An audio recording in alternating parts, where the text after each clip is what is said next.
Le Journal de la Ville, le premier magazine de l'information provinciale.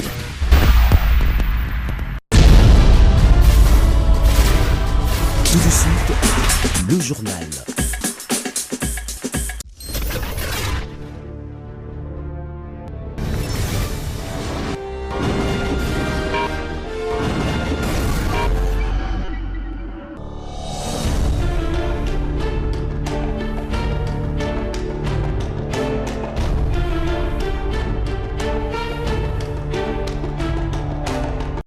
Mesdames et messieurs, bienvenue à cette nouvelle édition du Journal de la Ville dont voici le sommaire. Après 30 ans de guerre, d'agression en République démocratique du Congo dans sa partie est par le Rwanda, un accord historique de paix vient d'être signé entre les deux pays RDC-Rwanda sous l'égide de Donald Trump à Washington, aux États-Unis d'Amérique. C'est tout pour les sommaires. Mesdames et messieurs, encore une fois, bienvenue dans ce journal.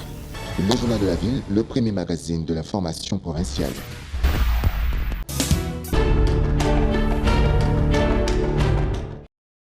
À l'Institut de la paix à Washington, aux États-Unis d'Amérique, le chef de l'État de la République démocratique du Congo, Félix-Antoine Tshisekedi, et le chef de l'État de la République du Rwanda, Paul Kagame, sous la médiation de Donald Trump, ont signé l'accord historique de paix mettant fin à la guerre d'agression de la République démocratique du Congo par le Rwanda pendant 3 décennies. Pour ceux qui la concernent, la République démocratique du Congo prend ici l'engagement solennel de mettre en œuvre en toute sincérité l'ensemble des obligations qui découlent de ces accords. Nous le ferons avec sérieux, avec rigueur et avec le souci constant de la paix, de la sécurité de nos populations, de l'unité et de l'intégrité de notre territoire. Nous espérons qu'avec le même sérieux que la République du Rwanda respectera, elle aussi, pleinement la lettre et l'esprit des engagements pris ici à Washington. Notre main est tendue pour une coopération apaisée, fondée sur le respect mutuel, la non-ingérence et la lutte commune contre les groupes armés, la fin de tout soutien à des forces négatives et l'ouverture de perspectives économiques équitables au bénéfice de nos deux peuples. Pour ma part, je veux croire que ce jour marque le début d'un chemin nouveau, un chemin exigeant, certainement difficile, mais un chemin où la paix n'est plus seulement un vœu, mais un cap.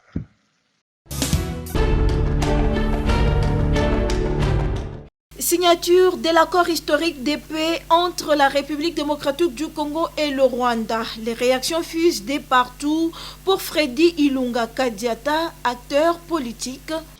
C'est plutôt d'abord, avant tout, un sentiment de satisfaction d'une part. L'accord qui a été signé hier a un caractère historique parce que c'est un accord qui a été signé sous l'égide du leader du monde libre qui est le président Donald Trump.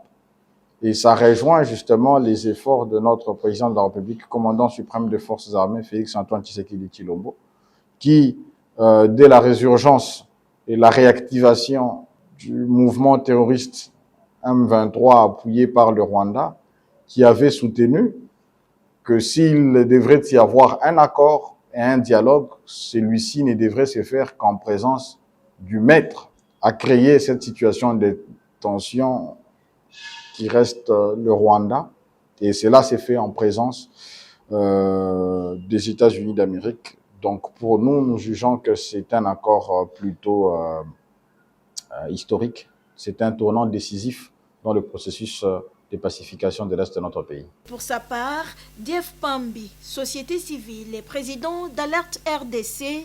Un autre, il y a un accord qui vient d'être signé aujourd'hui. Une grande portion de la société civile, plusieurs organisations se sont prononcées hier, le 3 décembre 2025. Au sud, l'Amérique investit beaucoup d'argent pour le corridor des Lobito. et place comme gardien de ses intérêts l'Angola, où il y a beaucoup d'intérêts en jeu. Et nous serons, alors qu'on devrait jouer le premier rôle, nous sommes relégués au second rôle.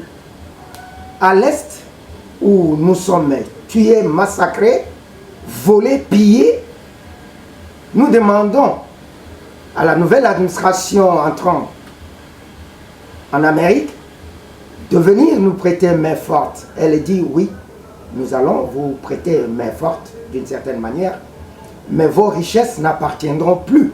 Ça, je parle en français facile. Et c'est ce que dit l'accord. Il donne une ouverture aux voisins d'avoir un mot sur nos richesses stratégiques et autres contre la paix. Mais n'en définit pas les modalités. Et dit, en plus, vos minéraux seront traités, exploités par vous, surveillés par le Rwanda, traités d'une certaine manière au Rwanda et envoyés aux États-Unis et ou dans le monde pour le compte des États-Unis. Donc, vous êtes relégués au second rôle.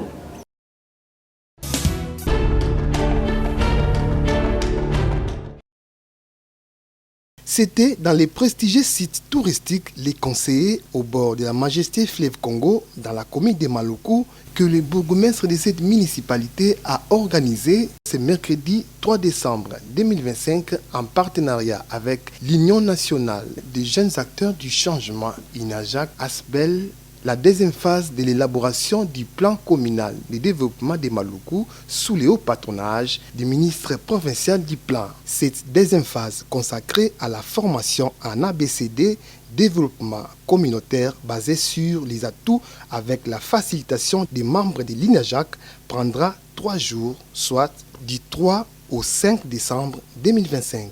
Dans la salle pour la formation, les chefs de quartier et de rue, les chefs coutumiers, les représentants de la police et des FARDC, ainsi que la société civile. Objectif poursuivi par les facilitateurs est l'autonomisation des citoyens en vue de la conception de mise en œuvre de la planification du développement local des Maluku. C'est la représentante du ministre provincial du plan qui a ouvert cette formation.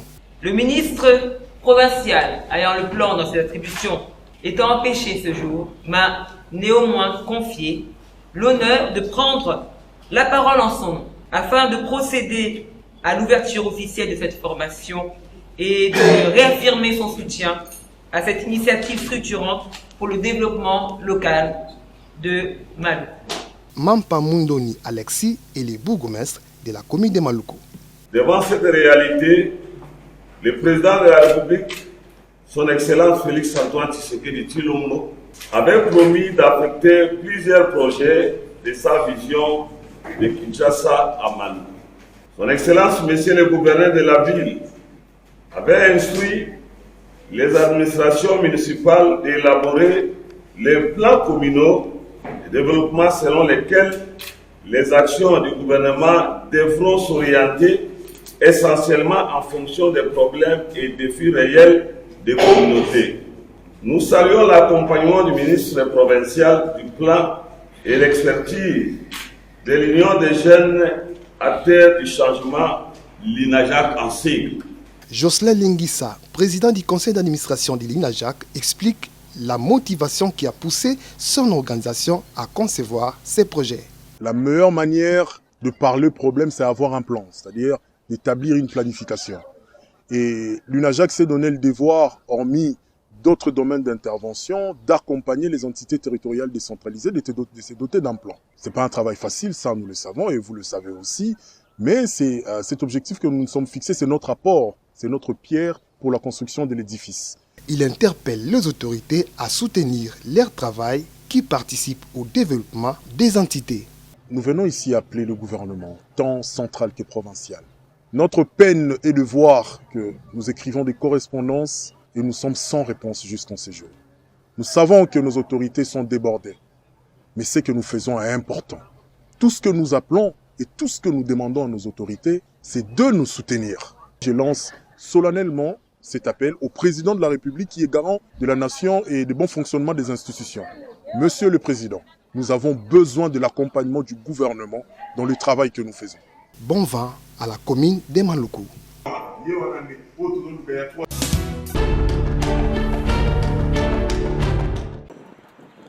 Ils étaient dans les rues de Kinshasa, à Gombe, ce jeudi 4 décembre 2025, dans une marche pacifique pour réclamer l'indemnisation des expropriés victimes de la construction de la rocade sud-ouest et sud-est à Kinshasa. Cette marche a débuté vers 12 h à la place des évolués pour chuter au Palais de la Nation en passant par la primature où ils ont déposé leurs mémos au siège de ces deux institutions du pays. Vêtus de t-shirts et de banderoles avec comme message « Les expropriés réclament leurs indemnisations » traduit en 4 langues nationales. Ces victimes soutiennent d'abord les actions du chef de l'État Félix-Antoine Tshisekedi sur la construction des routes en République démocratique du Congo, mais accusent la commission d'expropriation de la construction des rocades à Kinshasa, dirigée par M. Koshi, de ne pas bien faire son travail. Sur 3818 expropriés qui attendent leur paiement, il n'y a que 200 personnes qui ont pu toucher leur argent. Nous sommes là parce qu'on a marché aujourd'hui pour 2 raisons valables. La première raison, féliciter le chef de l'État, l'encourager pour cette construction de la rocade qui est très importante pour les habitants de la ville de Kinshasa. Le deuxième problème, c'est lié à l'expropriation. À ce jour où nous parlons, les expropriés ne sont pas contents de ce qui se passe. Simplement parce que tout est obscur dans la commission. Rien de bon à l'intérieur. Depuis qu'ils ont commencé, il est supposé, ils disent qu'ils ont déjà payé 200 personnes. Ces 200 personnes ne sont pas connues. Les expropriés en majorité ne connaissent pas qui a été payé, qui n'a pas été payé. Il n'y a pas de liste, il n'y a rien. Deuxièmement, malgré qu'il y a quelques personnes qui ont dû signer des papiers avec eux, autour de 400 ou 500, ces gens n'ont jamais été payés. Ils ne sont qu'à 200. Imaginez que nous sommes 3815 selon les informations. En combien de temps ils vont terminer le 815? On a déposé à notre maman, à la première ministre, un mémo. On nous a dit qu'ils ont pris l'affaire au sérieux et qu'ils vont nous recevoir incessamment.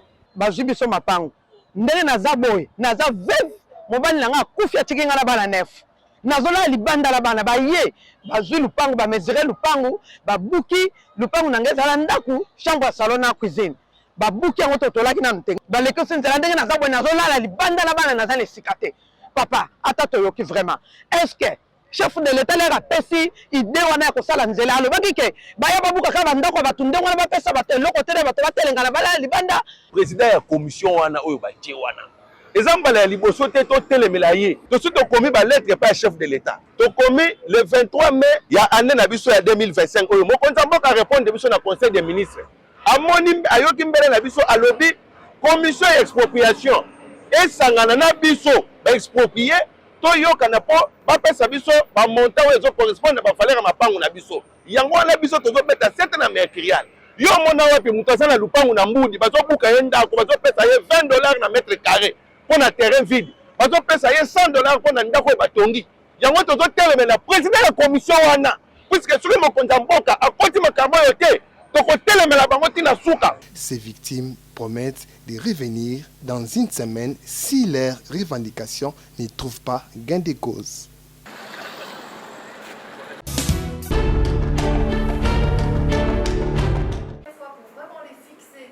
Un dialogue sur l'avenir de la communication et l'éducation environnementale en République démocratique du Congo a eu lieu le mardi 2 décembre 2025 à l'espace Texaf Bilembo dans la commune de Ngalima entre les Green Journalist Network et la ministre de l'Environnement, Développement durable et Nouvelle économie du climat, la professeure Marie Nyange Ndambo.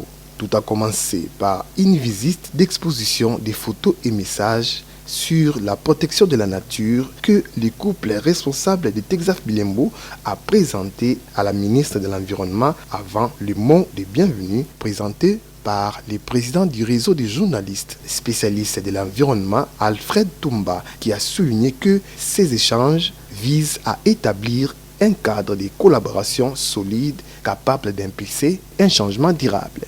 Prenant la parole à son tour, la patronne de l'environnement en RDC a tout d'abord félicité cette initiative avant de promettre son soutien et une collaboration directe avec les Green Journalist Network dès le début de l'année prochaine. Non, j'apprécie vraiment l'initiative et je voudrais dire un grand merci à Alfred et à chacun de vous pour avoir consacré votre temps à cet exercice.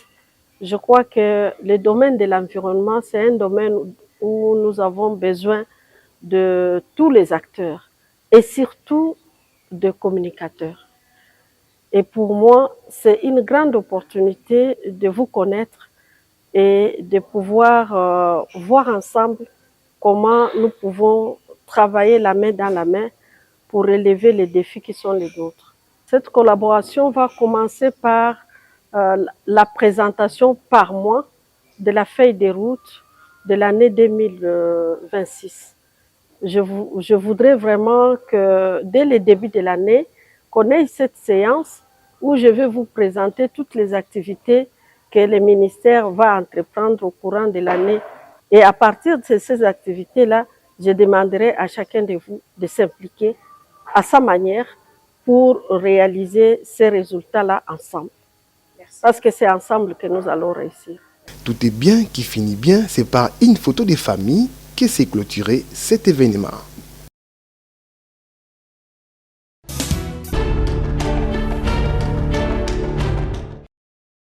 Message de félicitations de la Société nationale d'électricité SNEL SA adressé à son Excellence, Monsieur le Président de la République, chef de l'État, pour la signature de l'accord de paix.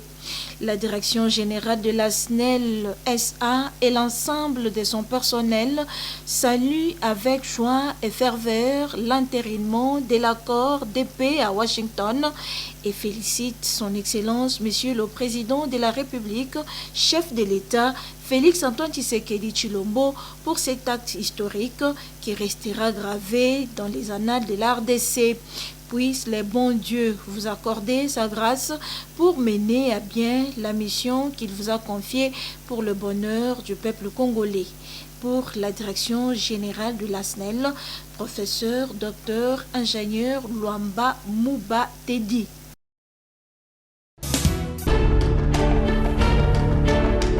À la salle Mama Kilubu, plusieurs cérémonies seront effectuées, entre autres recueillement, dépôt de gerbes de fleurs et témoignages. 9h50, messe à la paroisse Saint-Marc Kingasani. 10h50, dépôt pour l'inhumation au cimetière Immaculé, référence scellée antenne. Deboulmoké, caméraman et reporter, ainsi que toute la rédaction du journal de la ville, souhaitent ses sincères condoléances à la famille éprouvée.